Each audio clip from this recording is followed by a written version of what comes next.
I'm here to basically, it's now going live now, so let's just try on this one. So I'll briefly repeat it again, just in case you guys didn't see it. So, hello, my name is James Dearsley, and welcome to the a property hangout, talking about innovation, marketing, and technology, otherwise known as Pimped. We've decided to call this series, which I hope sort of sticks in people's minds. Look, we're here to talk about everything which is sort of out there with regards to property marketing. That's our main aim, is to bring you what's new, what's exciting, what's different out there. And so that's our whole aim here. So I'm really excited and pleased to have with me Dan. And Dan, forgive me, I will never be able to pronounce your surname. What? Ulzhoefer, but Dan's fine.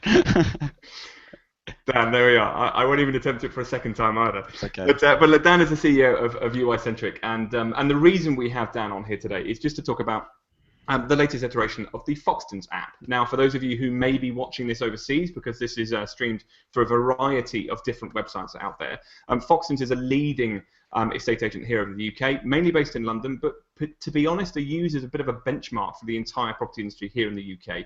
They're a large FTSE 250 company, and basically are seen as sort of the agent that everybody else follows, because they just do all this great innovative stuff.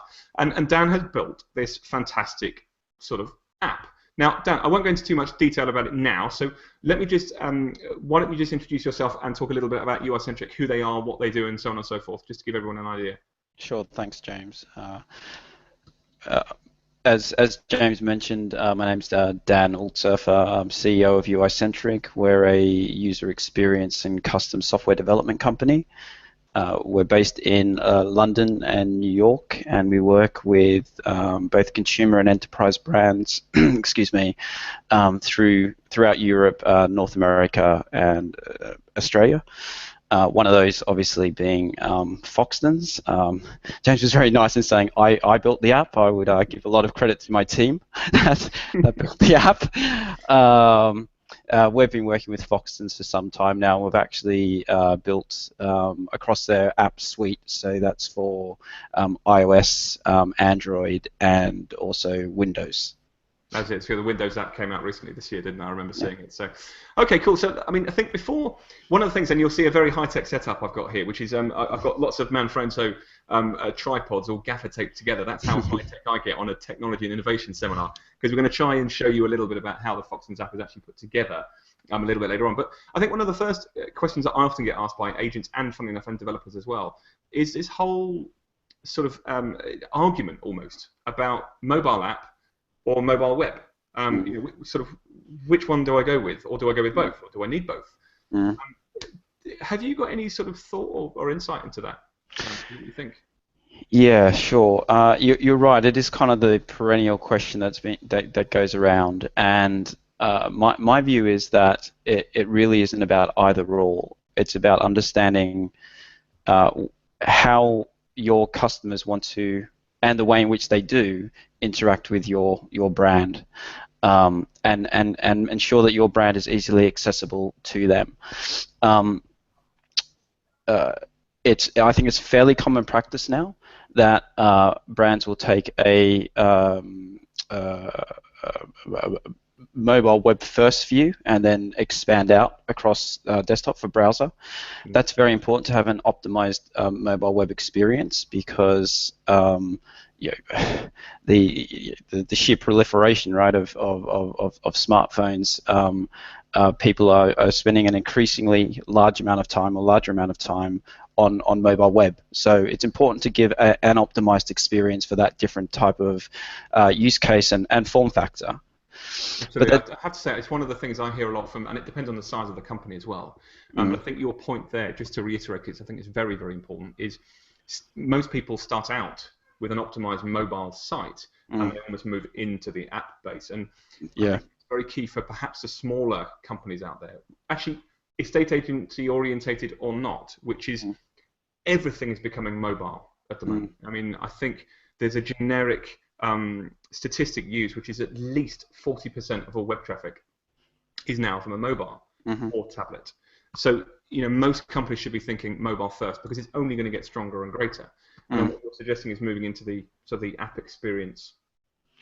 Yeah, absolutely. And again, both have their advantages. The first question that should be asked is not um, which app platform should we go with. It's like, well, actually, do we need an application? Where are our customers? How are they interacting with our brands? So form some insights about how your customers actually behave and browse your content. And an application experience can complement a multi-platform consumer touchpoint approach, right? So there are some clear advantages, of course, about building native applications. Yes. For example, the ability to provide a richer experience by leveraging more deeply OS and device capabilities. Such as for example, the camera, or integrating with the notification center within the OS, offline caching of content, so you can view content when you're in the tube. Yeah, funny enough, that's one of the biggest advantages, obviously, of an app over a mobile site, isn't it? At the end of the day, which is you can have offline access. Yeah. So you can be viewing it anywhere at any time. Absolutely. So it for me, it's not about one or the other. It's actually about how do you best engage with your customers, and finding that right mix and balance. And actually, in many cases, both could be equally as invaluable in their own unique way.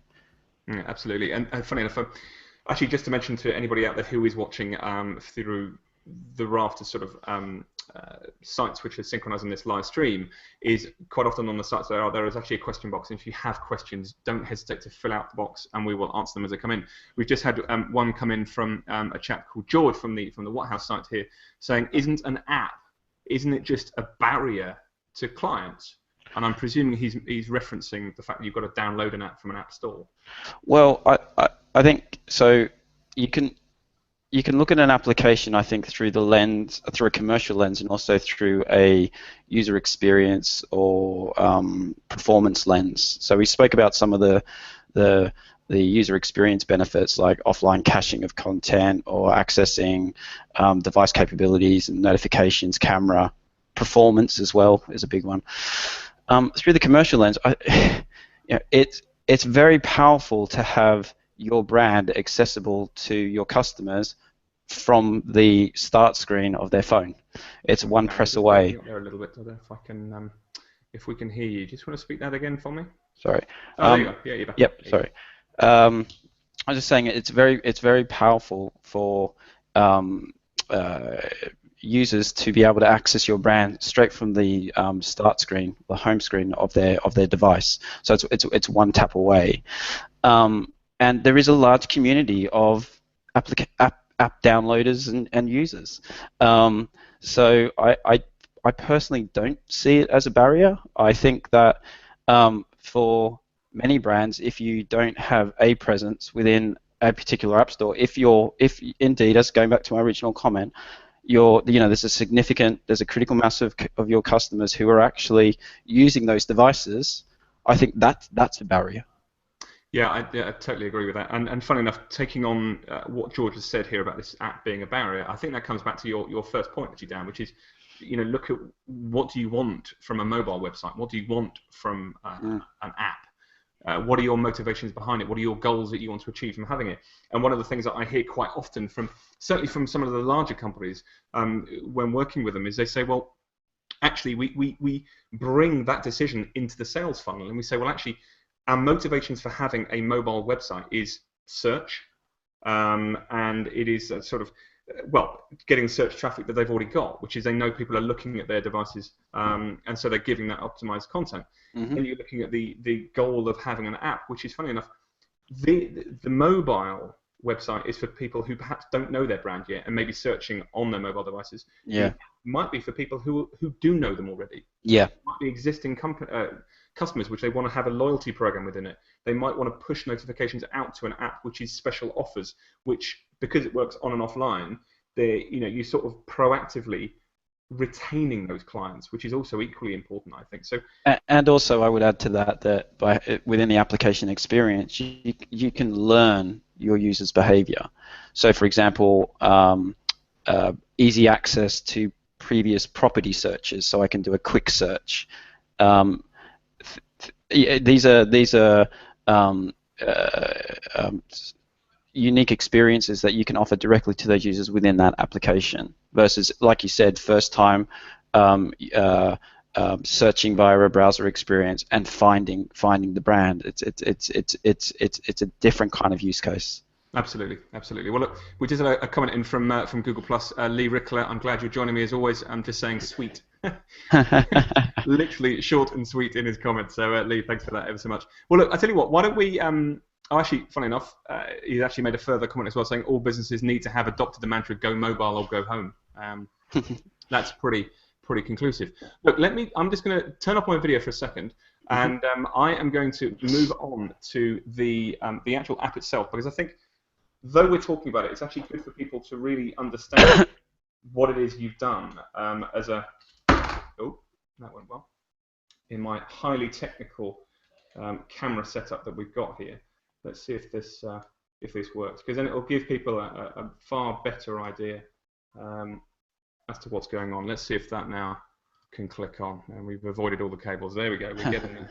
There we go. Right. Let's have a look. Okay, let me just bring that up a little bit. So, why don't you talk us through your app while I adjust it, and I'll turn off my third. There we are. So, what are your favourite bits about this, Dan? Oh, great. Okay, so firstly, I'd just like to say, so we built a universal app for iPhone and iPad. Slightly different emphasis across the different devices for the particular use case experience. So with phone, obviously your mobile, and it's a lot driven around location based, whereas the iPad is more about discoverability, browsing content. The offices section is quite straightforward. The high street locations of the Foxtons office. Yeah. So it's just an expandable map. Let's just see if it comes out pretty quick. So from here you've got, if I understand it, all the relevant details and. Absolutely. So it's just a nice way of navigating across offices. Yeah. So you can reach out to your local office or pop in and see them. The My Foxtons area, that's where you can, as a user, you can log in. You can sync across devices, and you can have easy access to all of your saved favorited properties. You can comment against properties that you've searched and you have an interest in. So it's like that's when we're talking about retention. Having that all in there, it's all safe for you, and so okay, I understand. That's great. Easy access. But the two areas I'd like to focus on are search and discover, which are two different ways to drive to the content. As UX practitioners, our focus is always about trying to surface the most relevant, meaningful content as easily as possible to the user, and really then our job is to get out of the way. Frankly, it's allow the user to interact with the content and discover it on their terms. And the search and discover are two different ways in. So, for example, search is about I know basically what I'm looking for. I want to run a specific search, and just to clarify, this is because I searched earlier on, so it's actually remembered my search around SW16. But I'll open up the original tab. There you go. That's right. So you can search all the things you would expect by postcode or location, various attributes around a property. You can also search by map, and you can draw an area on the map that you can search against, and then refine your search from there. You've got all the property details. Foxtons have fantastic content, and they've obviously invested heavily in it.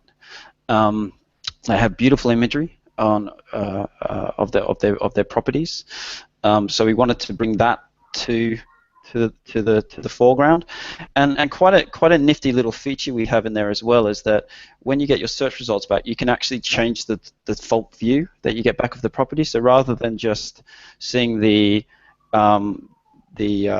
external facade of the building, you can change the default view to the kitchen or the bathroom or the garden for that matter. Okay, so you can tailor it. Focus is I want a fantastic garden.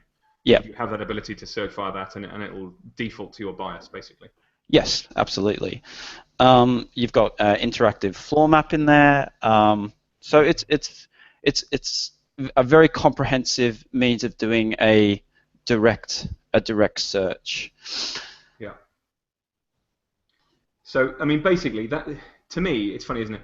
This is simply what estate agents need to understand makes a good app. It's great navigation, it's great imagery, it's great functionality, and basically giving people what they want from buying a property.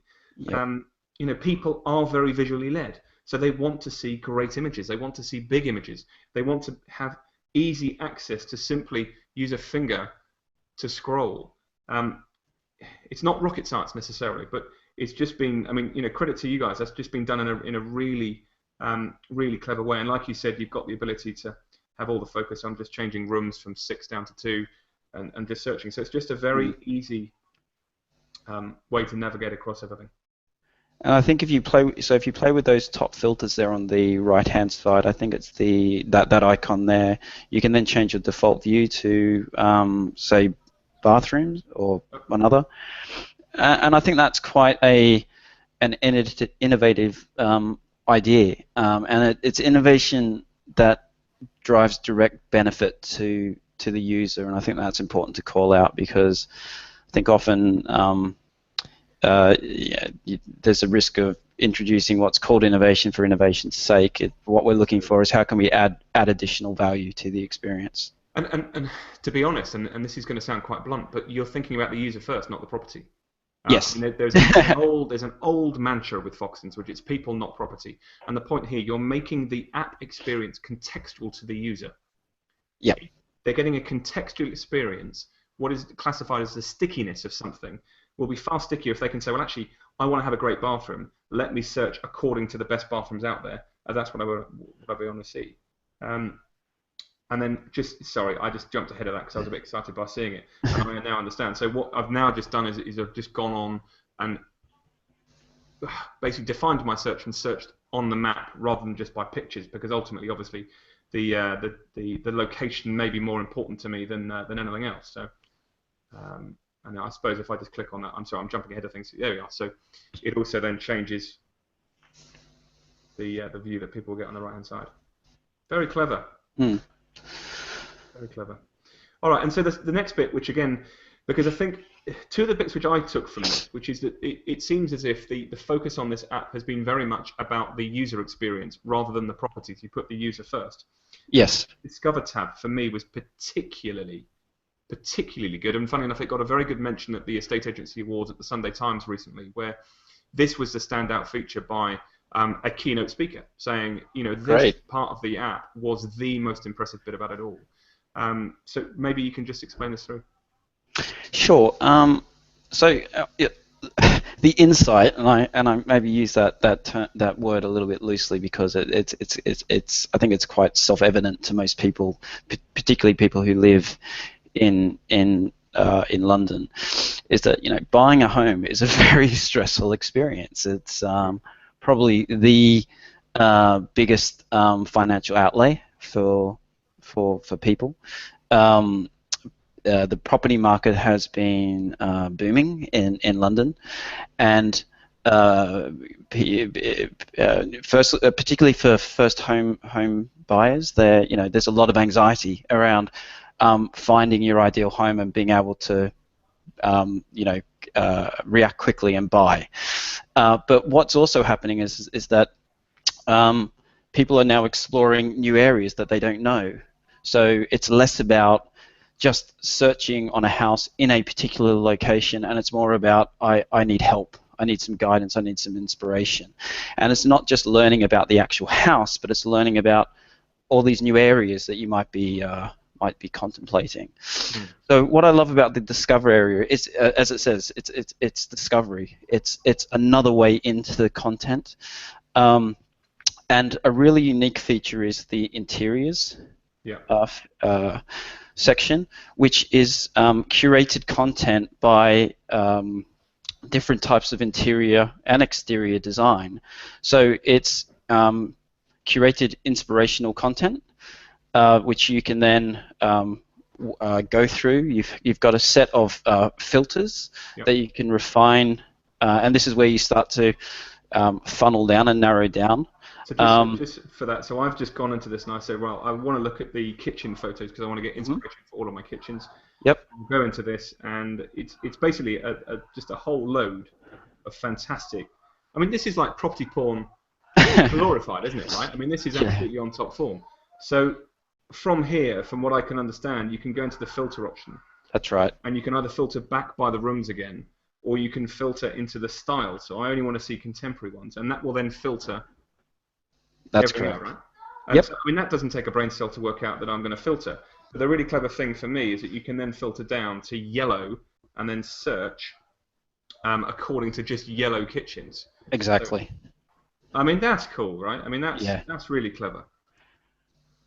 Yeah, it's one of, if not one of my most favorite features because, we've crammed a lot into this application, but we've always kept the needs of the actual user front of mind first and foremost, and we've tried to package it all up in a very elegant experience. And this is a great example of one of those novel and innovative features that really does add value as well. Absolutely.